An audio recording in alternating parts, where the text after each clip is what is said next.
I'm Sam. Hi, I'm Ketty. And we are the Lotus in Life. So, Ketty, how are you?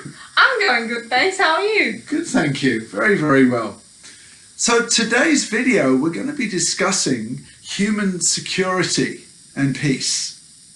And this material actually comes from an indigo of April 2009. That's the source of the material. So I'd like to begin by talking a little bit about human security. So it opens like this. Human security and establishing peace introduces the concept of human security as a contemporary global and personal challenge, for which the Daishonin's treatise on establishing the correct teaching for the peace of the land sheds light, and in this age remains relevant. The Daishonin, by focusing on inner transformation of the heart, rejects a passive isolationist philosophy to appease suffering. Instead, his conviction lies in the possibility of creating happiness, transforming suffering into creating value, and fulfilling individual potential as a path to human security and a peaceful society. So human security is a set of ideas about human dignity and the quality of life put forward to counter a focus on national security. And at this point, talking of national security as opposed to human security, national security is handled by governments not always taking into account the needs of human beings that live in that country. Whereas human security has a face. It is the lives of human beings free of fear and threat. Human security is expressed in the dignity of a human life, unfettered and creative. This means creating the means to be free from fear of being killed, persecuted or abused, free from abject poverty that brings in dignity and self-content, free to make choices. And President Ikeda writes, Nichiren Daishonin's lifelong teaching begins and ends with his treatise on establishing the correct teaching for the peace of the land. The title of this work is based on the concept of Risho and Koku, in the Japanese, which means to establish the true and bring peace to the land. Doesn't that relate to today? It does. So establish the true means winning over all evil and injustice and spreading the true law, and thereby firmly establishing the principles of respect for the sanctity of life and human dignity. Bringing peace to the land means realizing security and happiness for all and actualizing a prosperous society and peaceful world. Wow, that's really relevant, Sam. I remember when we spoke about this topic, I asked, how can we talk about how we as individuals can make change to the world? And this really hits the mark for that. So President Ikeda has participated in global policy debates on human security in annual peace proposal, where he offers practical solutions and alternative approaches to challenges faced by society today. But rather than focusing on ideology, whether it's political, economic, or emotional, he focuses on the inner transformation of the individual, the importance of self-mastery, and the revitalization of a spirituality based on symbiosis.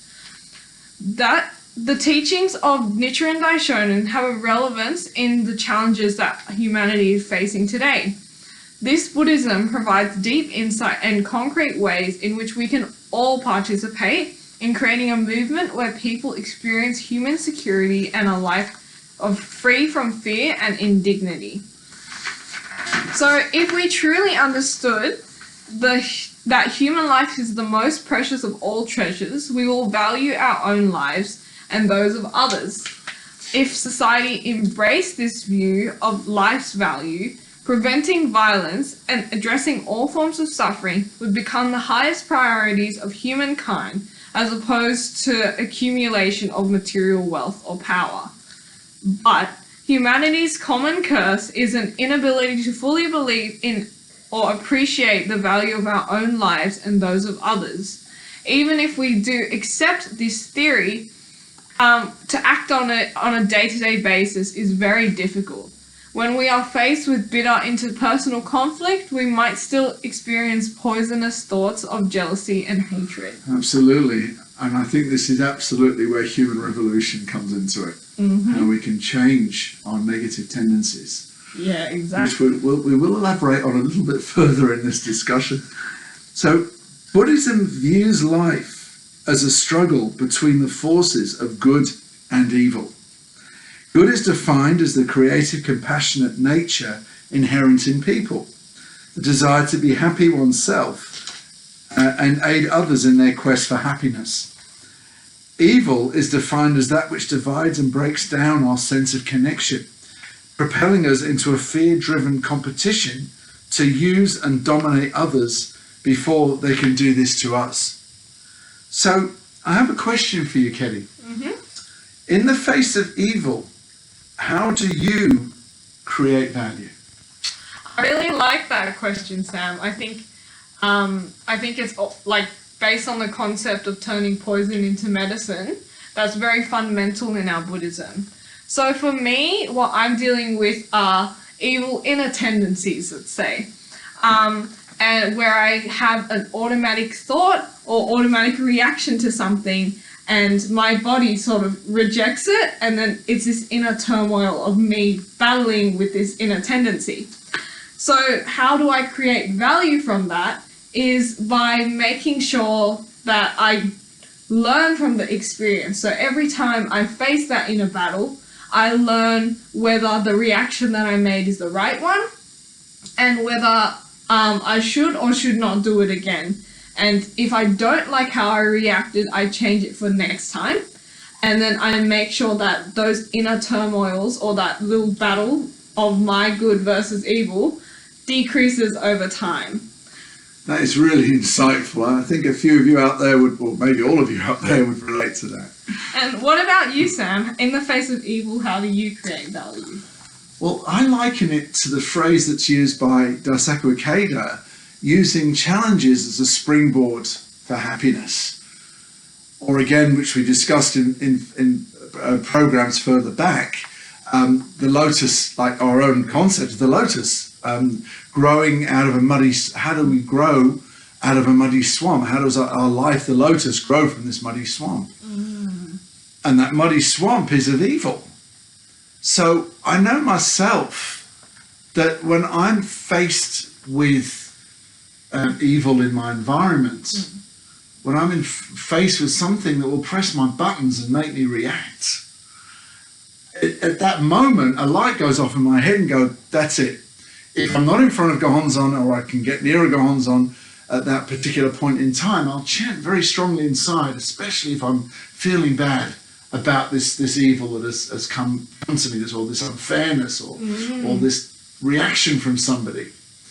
So I'll chant and I'll raise my life condition so that I can give a considered response to the best of my ability to what that person said to me or to what that person's done to me. That's really, really relevant. I think that's so important. It's something that I need to learn as well, to just take a break and sort of chant to improve my life conditions, because definitely some of my inner battles wouldn't have happened if I wasn't, if I took the time to just reflect and have a considerate reaction. So another question I have for you, Sam, is how does your battle with evil contribute to the world as a whole? That again is a really good question. Well, the way my battle with evil contributes to the world as a whole, or to my environment, I guess you could say, is when I'm in a good life condition, when I've battled it, when I've sat in front of Gohonzon and chanted for a considerable amount of time until I feel better, then when I take that out into the world again, again, as I said before, my responses, not my reactions, but my responses are much better. They're much more controlled and much, easier to control. and easier to work out in a humane way. Yeah. So again, my question to you, the same question, is how do you show up in the world without My battle for evil? Sorry, I forgot the question. It's age. So yeah. What was the question? How I contribute to the world with my battle of evil. Yeah, please answer that one. So for me, I sort of learnt now that I'd like to, like, the reason that I want to keep growing and I move forward is that I act as an example for others. And I think even though my world is small at the moment, if I make a little change and impress someone sort of by reacting how I do or changing myself, they might consider this practice and consider their own human revolution. And I think it's just a domino effect along the line. And then it just sort of spreads out, where it's like when you spread kindness, it continues to spread. In the same way that when you spread negativity, it continues to spread. That's a great answer, Kelly.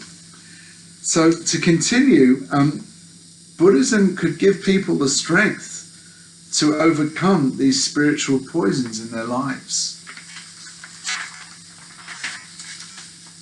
On establishing the correct teaching for the peace of the land was a passionate cry for a return to the original purpose of Buddhism, securing the peace and happiness of the people. Nichiren's focus was the ordinary citizens. So his prime motivation was a wrenching sense of empathy for the people's plight. He had taken a vow to lead himself and others to happiness, and this meant struggling to awaken and empower people to challenges in their own destiny, challenging their own destiny. In today's terms, this means transforming ourselves and our most deeply held beliefs about the nature of life. Absolutely. This sounds to me like the human revolution that we're talking about. Mm-hmm. And as it so happens, in the next piece that we're going to be discussing, the next video through YouTube, we'll be discussing all about the human security and the human revolution. So please stay tuned for the next session. So I'd like to finish up by saying here, unless empowerment for ourselves and others is our goal, we will be unable to resist and overcome the negative influences within our own lives and their environment. So absolutely, we need to empower ourselves first so that we can empower other people. And the way we empower ourselves first is through the chanting of Nam Myoho Renge Kyo, doing Gongyo. That's the practice, deepens our faith, and study as well. And that is how we move forward in empowerment for ourselves, and then we have the life condition to empower others.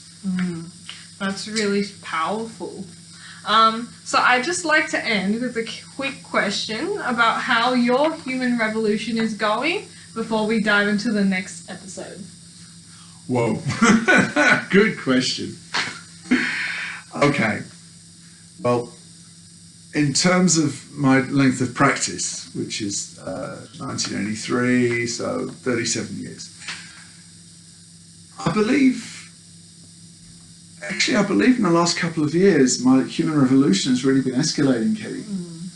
I really believe that I'm starting to overcome problems like procrastination, problems like self-worth and confidence. I'm starting to develop a lot more self-worth and confidence. So in the 37 years, well, if you knew me 37 years ago, I was a totally different person to who I am now. So yeah, I do believe that my human revolution is going quite well, actually. Thank you very much for asking. You're welcome.